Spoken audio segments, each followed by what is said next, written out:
man overboard retrieval demonstrations at the Southampton Boat Show with Tim Holgate, our casualty, and Emily Walters, our rescuer. We were moored alongside in the marina and therefore had to pull Dorothy Lee, my Halberg Rassi 352, 45 degrees off the dock to make our own stage for each show. We put to sea, as it were, to different music each time. Here, a life on the ocean waves. Tim wore a dry suit and a fetching pilot helmet from Gecko each time he went overboard, and of course a life jacket with an MOB Lifesaver inside. We demonstrated the Lifesaver working with a number of jackets. The ever-popular Sea-Safe Systems Pro Zip with changeable covers, and here embroidered with the MOB Lifesaver's logo. We demonstrated the Crewsaver Ergo Fit 290 Newton with the added buoyancy for extreme conditions. 150 newtons is the minimum standard for a life jacket. 275 newtons is the minimum standard for extreme conditions and keeps your head further out of the water. We showed the Baltic Legend and the new Ocean Safety Crew Sport Pro, which Ocean Safety were offering with a free lifesaver included. Tim would step off the boat into the water, the jacket would inflate, the lifesaver would be revealed, the light would start flashing, and the spray hood would be ready to be deployed. I told the audience that for me a life jacket has to have a light and a spray hood and of course a lifesaver. A light for obvious reasons, a spray hood because the wind blowing on your head will always turn you so you're face to it. A spray hood will prevent you swallowing any water or being choked by it as you breathe. A lifesaver will allow a rescuer to grab the casualty if they're incapacitated. They might be in shock or have lost the use of their fingers or be unconscious and unable to grasp the line that they're being offered. And a rescuer simply cannot reach down to attach a line to a casualty, certainly not from my boat with a good 1 metre freeboard.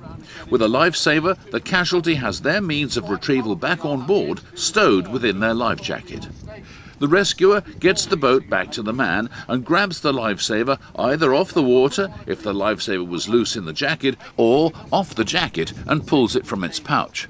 With the man attached to the boat, the rescuer can now set up their preferred and practiced retrieval system. During the show, we demonstrated for the main part our system, which uses the Harken 6-part ratcheted block tackle that we developed with Harken for man overboard retrieval, and the rescue sling, which is effectively a heavy-duty strop under the knees to bring the man out horizontally. We made the recovery as realistic as possible, given that we were in a fairly sheltered marina, by having nothing set up in advance and having the Harken tackle and the rescue sling stowed below decks. With Tim attached to the boat, Emily had to go and get the tackle and set it up from scratch. The setup took 2 minutes every time, from heading below to the point that Tim's lifesaver was clipped into the carabiner on the bottom block of the tackle. Emily had practiced the setup. Everything about reducing the stress of recovering a man from the water is about having a plan and practicing it. She would be raising the 6-part Harken ratcheted block tackle on the spinnaker halyard. We don't trust snap shackles, which I can't undo with cold fingers, so she tied a bowline in the end of the halyard and clipped the carabiner of the top block to this. We keep the Harken tackle extended to the correct length, coiled up in a bucket. To prevent the blocks turning in on each other and thus an unholy twist and mess to the tackle, we tied the falls at the blocks with silks, which we finished with a bow, which was easy to undo in a hurry and with cold fingers. Emily raised the spinnaker halyard to a preset mark and tied it off, first to one cleat and then, as a backup, to a second cleat for security. Then she demonstrated why we use carabiners. Here, Kong, Tango, Locking Gate carabiners, because you can whack a carabiner at what you want to attach it to, which Emily demonstrates. Then she stows the tackle on the upper guard wire while she fetches the lifesaver, which she'd placed on a cleat, keeping our casualty alongside, and then she clips the lifesaver to the carabiner. This has taken 2 minutes thus far. Next, she will drop the rescue sling under Tim's knees. This adds a further 15 seconds on average to the setup. It's important to bring the man out horizontally because however long he's been in the water, the pressure of the water on the body will have helped to keep warm blood in around the core. Bringing him out vertically means that as that pressure disappears, so the warm blood can rush to his boots and cause a loss of blood pressure and possibly a heart attack, regardless of how high the lift is. a couple of metres to a boat or many metres into a helicopter. We then demonstrated how a small person can get a bigger person out of the drink.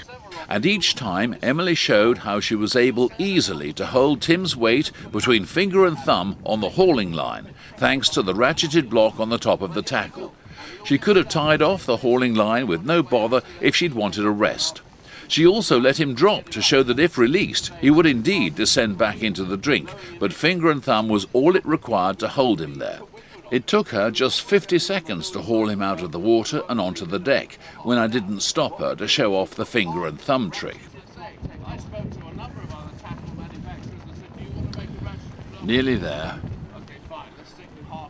And there we go, back on board. We showed the MOB mat, which allows you to bring the man out horizontally. We attached him to the boat with the Lifesaver, because nothing happens without the Lifesaver. Then Emily retrieved the tackle from below and rigged it. Then she went down and got the MOB mat and attached it to the guard wires and a stanchion ready to deploy. This added a further 2 minutes and 15 seconds to the setup time.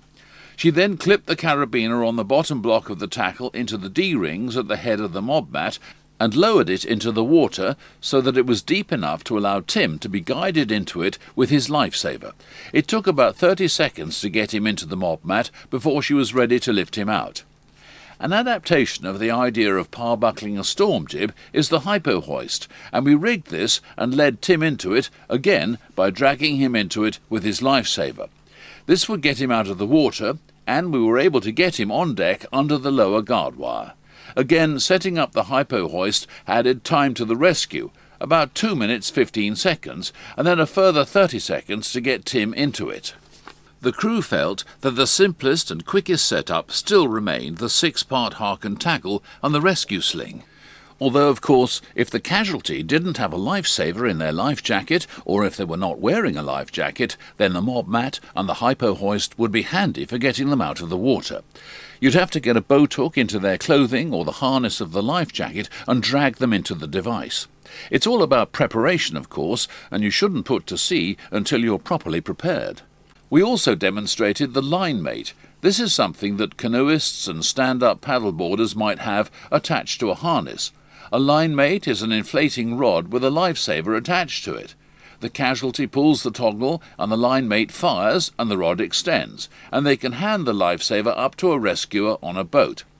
We will be adding in a ring so that it can be fired by a rescuer from a boat with a boat hook on behalf of the casualty. I always assume that casualties can't help themselves.